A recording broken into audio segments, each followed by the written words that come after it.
For the past dozen years, Congressman Bobby Rush hasn't reported paying any rent for his campaign office on the South Side. Experts say that could be a violation of federal election law or House ethics rules. And it's one of a series of questionable practices that an investigation by the Better Government Association and the Chicago Sun-Times found involving Citizens for Rush, the congressman's campaign committee. Chuck Neubauer and Sandy Burgo broke the story in the Sunday Sun-Times.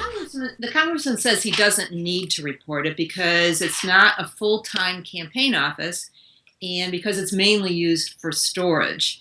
But the problem is that even using it on a part-time basis triggers a requirement to make that disclosure. Both the Federal Elections Commission and the State Board of Elections say that, if a campaign gets something for free that has a value, it's an in-kind contribution and it has to be reported. The principle is, the public has a right to know who's bankrolling congressmen and other public officials, who's giving them large cash donations and who's, giving them free rent.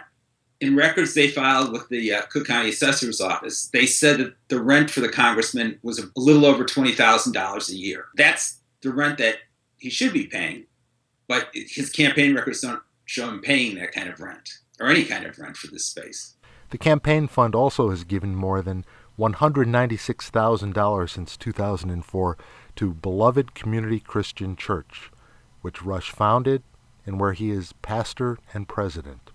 That's despite election rules that spell out that campaign money should go only toward bona fide campaign purposes. The congressman has a blanket policy against answering any questions that relate to his church. But, from the records that are available, we could see that there were significant donations made to the church right around the time that his congregation was purchasing its current building.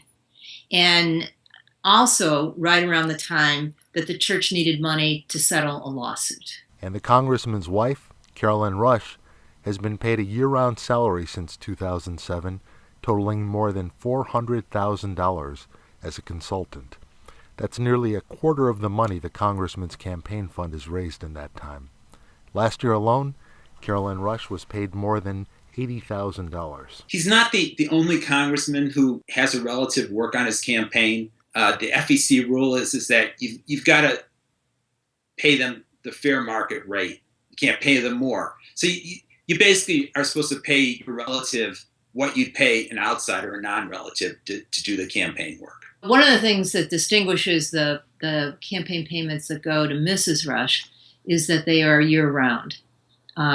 So, any campaign has its ebbs and flows, but she's getting paid every single month, regardless of whether it's the month before the primary, the month before the election, or, many months away from those high points. And what, makes the payments to her interesting, or just the money he raises, is that he pretty much hasn't had a serious opponent since the race with Obama back in 2000. In some years his general election opponent was, a guy who's a professional clown. He usually gets 80% of the vote. With all his campaign expenditures, the payments to her represent a pretty high percentage, right? Right.